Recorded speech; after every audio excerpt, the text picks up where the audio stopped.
Hi everyone, thank you very much for joining me. Today is Sunday, August 11th, 2024.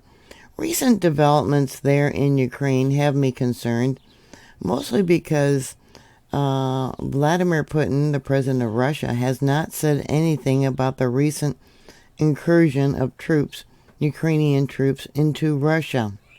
NATO is definitely using Ukraine as a proxy war. U.S. is using Ukraine as a proxy war against Russia. And now that Ukraine has the F16s supplied by the U.S., I still haven't heard any rhetoric like we were hearing before all this, before all this new escalation.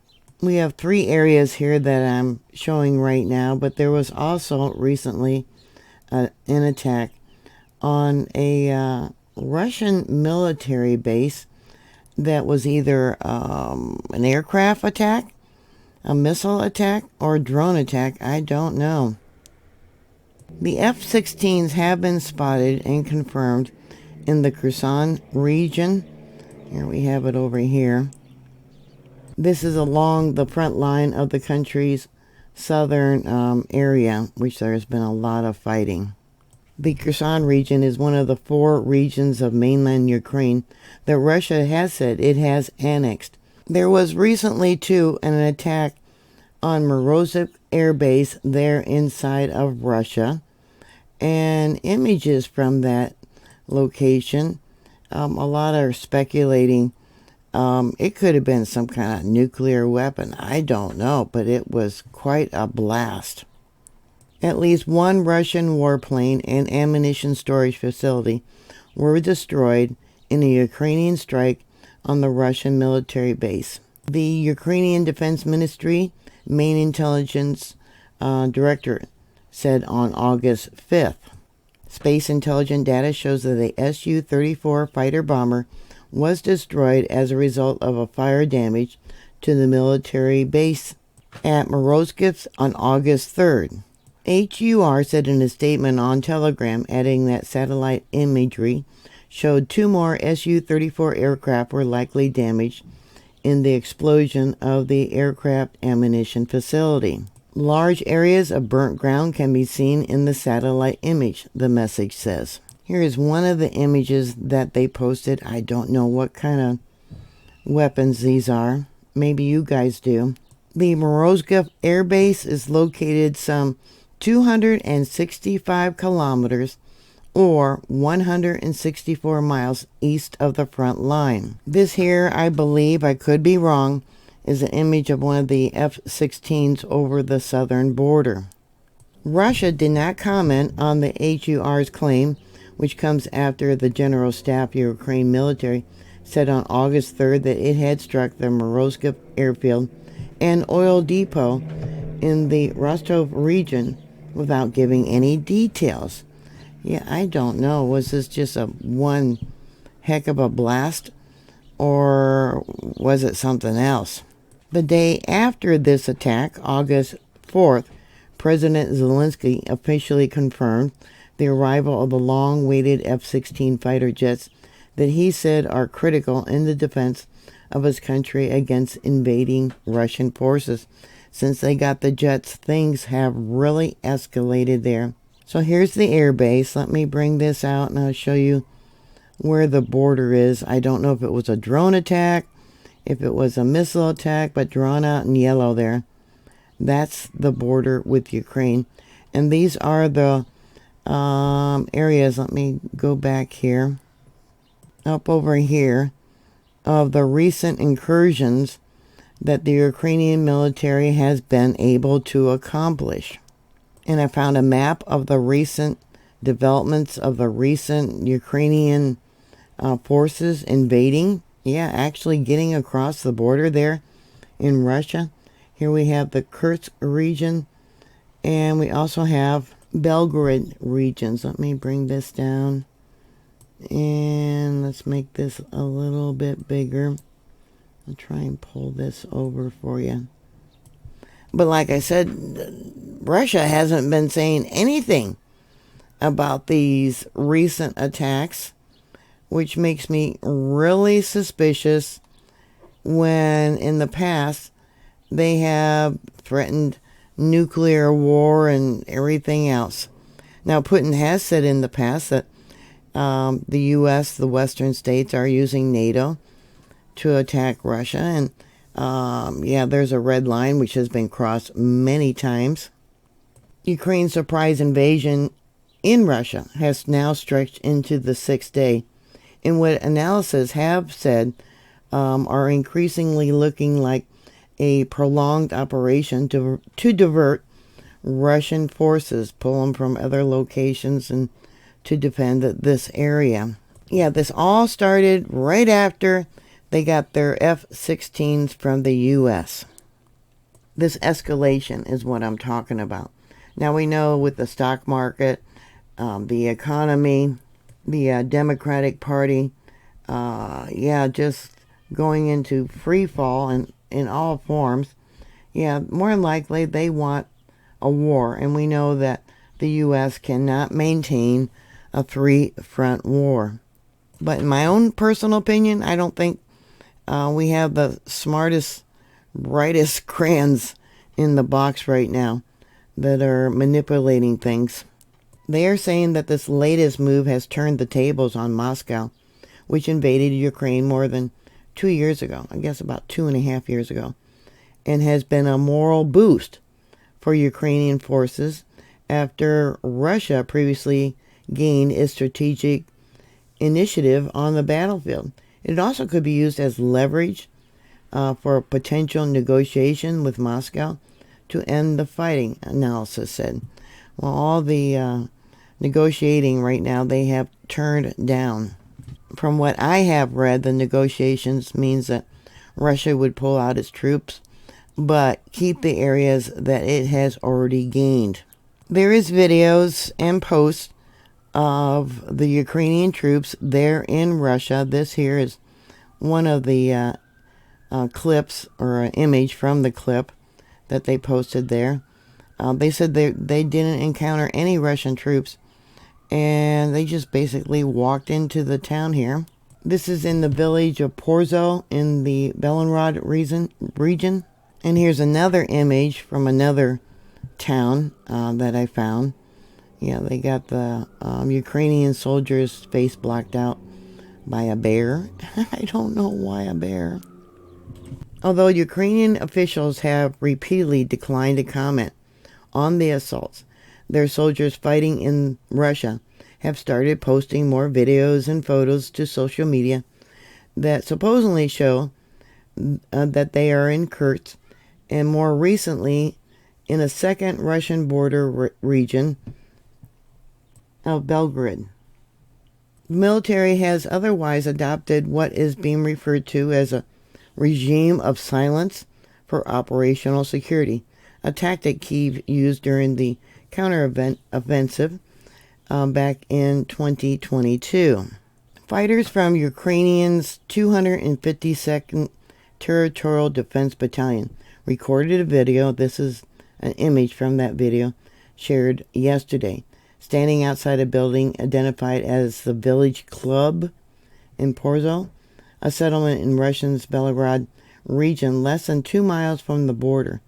The Washington Post could not immediately confirm the video's authenticity when it was recorded. So this has not been confirmed, and the media is basically pretty silent about it. But the Washington Post did mention it. Belarusian President Alexander Lukashenko, speaking in a taped meeting with officials on yesterday, claimed that Ukrainian forces had advanced about 20 miles into Russia's. Lukashenko also said that without evidence that Ukraine's targets had violated Belarusian airspace. So I'm not exactly sure where that was at, but we'll use Google Earth and go up to that location. Okay, here we have Belarus.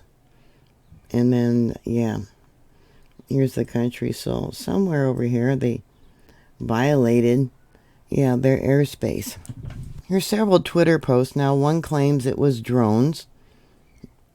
Belarusian military is deploying tank units to the Ukraine border, the defense ministry announced. The move comes after Minsk, Moscow, the main ally of the region, claims to have shot down several Ukrainian drones that violated its airspace. Another Twitter post, according to the group that monitors the military movements in Belarus, no drones were seen in the country's airspace on August 9th. The Belarusian Hajin also claims that no missiles were fired from fighter jets. Or, let's see, what else does it say? Or helicopters, following the loud statement of the self-proclaimed Lewinsky are simply nonsense, analysis wrote. On Saturday, Lukashenko said that Belarusian air defense forces had destroyed several targets over the country's territory, most likely drones launched from Ukraine. So whatever they were, Belarusian military said they shot down several of them. Although Russian officials have claimed that the Ukrainian advancement has been halted, the one that I just showed you, Moscow announced the counterterrorism operation on Saturday for 3 regions along Ukraine's border. That entails heightened security, such as the ability to forcibly resettle civilians, check documents and vehicles, and monitor calls. They're monitoring all the cell phone calls. Probably text messages, emails, things like that. Authorities can also restrict internet access and limit communications. One of the areas supposedly they pushed into is by that one nuclear power plant in the Kursk region. I don't know if that's true or not, but that's what different sources are saying. So this is the 6th day that they're pushing into Russia, deeper and deeper, further signaling that the operation wasn't a short raid, but rather a potential occupation. Kiev authorities said on Sunday, today, but they're about, 12 hours ahead of us, that Moscow had launched ballistic missiles and several dozen of explosive drones into the capital of Kiev overnight. Kiev's suburbs look like it took the hit from a missile, but all drones were shot down, the head of the city's military administration said on a post on Telegram. A father and his 4-year-old son were killed, according to Ukrainian authorities. According to preliminary information, the Russians used a North Korean missile, and this was another deliberate terrorist attack against Ukraine, Zelensky said in a statement on Sunday morning, this morning their time. Ukraine's Air Force separately said that Russia attacked its territory with 4 North Korean KN-23 ballistic missiles launched from the border of Voronezh, Russia. So that would be all the way over here. That's a long way for a missile to go. They also sent 57 drones. All but 4 of the drones were intercepted, the Air Force said. KN-23 ballistic missiles, although they rarely reach their desired targets, pose a serious threat to the population, said the Air Force commander.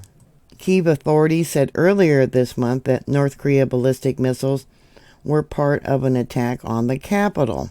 Now, North Korea has denied exporting ammunition and missiles to Russia, although the U.S. and a slew of its allies said evidence has been found of North Korea supplying Moscow with weapons. The Hwasong-11 is thought to be similar to Russia's Iskander-M short-range ballistic missile, prompting speculation about Moscow's role in the development of the weapon. Since Kiev began its surprise cross-border attack in its northern Sunni region into the Kursk area, local time, on Tuesday. Like I said, this is day 6, I believe. Raids from Ukraine into Russia have been previously claimed by Kiev-aligned Russian groups, but this is the first time regional troops had mounted such an operation. Russia has been quickly transferring reinforcements to the border, including from other locations inside Ukraine. The Kursk regional acting governor declared a state of emergency on Wednesday, and by yesterday, more than 76,000 people had been evacuated, according to the Russian government. Now, see, that's up there by the nuclear power plant, right there. On a side note, North Korea has recently had a lot of bad flooding in their country. They have said they will not seek outside help to recover from the floods that have devastated an area near the country's border with China. According to leader Kim Jong-un, he said he has ordered officials to bring thousands of displaced residents to the capital to provide them with better care. Kim said it would take about 2 to 3 months to rebuild homes and stabilize the area affected by floods. He even posted a propaganda image or video for their country showing him on one of the rafts going around rescuing people, and that's Kim right there on this flotation device.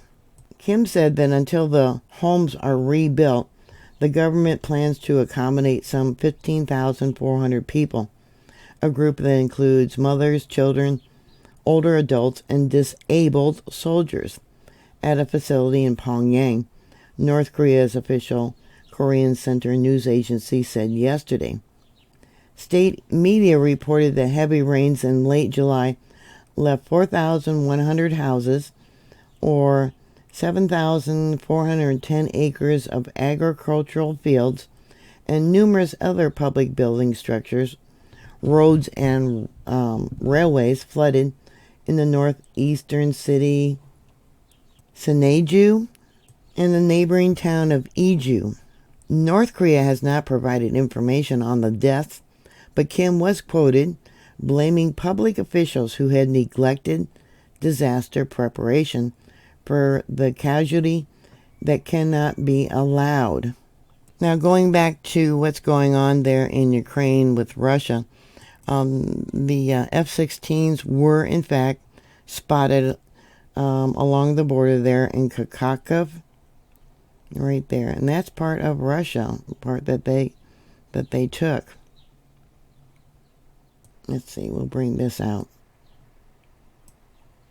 Now, that was confirmed by the Russian-backed head of the Southern District, Pavlo Filipchuk. I'm probably slaughtering that name. Now, this area is controlled by Russia, is on the eastern bank of the Dnieper River, which broadly marks the front line for much of the full-scale war that's going on there. There's been other things going on that they're not talking about, and this silence has just got me a little worried. Ukraine likely used a U.S.-made ATACMS to take out a $300 million Russian submarine, UK intelligence said. Ukraine's general staff first claimed it had struck and sunk the Russian Black Sea Fleet submarine, the Rostov-on-Don, in a statement on Telegram. The boat sunk on the spot, the general staff said. Business Insider did cover this, but they said they were unable to independently verify the claim. Russian Defense Ministry has not yet commented on the report. Ukrainian military said the B-237 Rostov-on-Don was one of 4 Kilo-class submarines capable of using Kilber missiles. It is not the first time the sub, which Ukraine says cost Russia $300 million, has been targeted in the conflict. In September of last year, the submarine suffered catastrophic damages following a missile strike on a shipyard in Sevastopol. So, going to that location using Google Earth. All right, all the way down there. So they definitely struck the submarine back then when it was at that shipyard. The MOD said the submarine had highly likely not been fully repaired from that strike. Well, now it's been sunk, evidently. Like I said, lately Ukraine has been doing a lot of strikes deep within Russia. Many of the attacks have been focused on air bases or energy infrastructure. Yeah, in the past it was a lot of oil places, and they seem to get them back up and running fairly quick after Ukraine attacked the oil refineries. Many people believe that Ukraine is hoping to cause strategic, economic, and psychological damage to Russia. You know, Ukraine does not currently have permission, supposedly, to use long-range guided weapons such as the ATACMS to hit such targets inside Russia. Yeah, that's the official. Yeah, but we know that they're, gathering all the intelligence and coordinating the GPS for their attacks with the help of the U.S. and probably some of the other Western allies.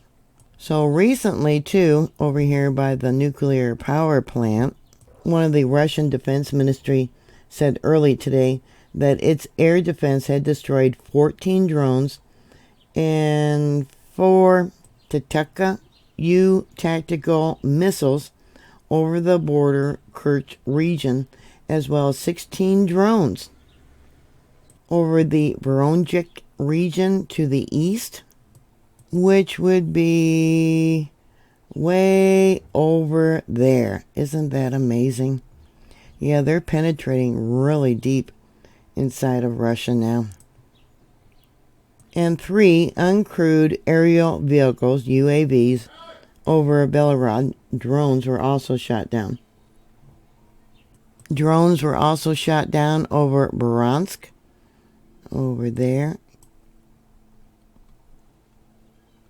and over the Orel region. Okay, that would be there. A downed Ukrainian missile fell on a multi-story building in the city of Kerch, somewhere in this location, overnight, injuring 13 people. The Kerch acting regional governor said in a post to the messaging app Telegram.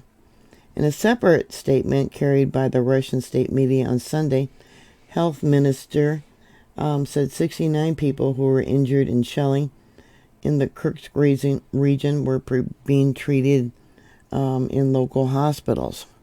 In a separate report in Voronezh this morning, way back over here, the governor of that region said air defense had destroyed more than 15 drones overnight. Several buildings and unspecified number of vehicles were damaged, leaving approximately 100 residents without electricity. Yeah, he said that early Sunday morning, today, their time. And they're in Shebeknia, right there. Let's bring it out. That's also probably well, I don't know if that's, yeah, that's in Russia. Okay, I had to look at the little yellow line to see where we're at. Anyways, the regional governor said a civilian was injured in the border town after 3 drones hit an apartment building, and another apartment block was damaged by a UAV. A separate building was damaged by a drone in the neighboring village of Novokia. Yeah, I'm not going to try and pronounce the other 2 cities. Anyways, yeah, everything's just escalating. World War III on the horizon. Why has Putin not said anything about this? Yeah, keep prepping. So what are your thoughts? There is so much going on. It's been a while since I covered anything. But, it's just, I haven't done it because it's the same old news, but lately it's just really escalating. And when someone does or doesn't do something that is completely out of character, that's when your hair should stand on end. Or at least be more aware, be more prepared. What are your thoughts? Put your comments down below. Thank you very much for watching. Please like, share, and subscribe. And I will talk to you later. God bless you. Bye.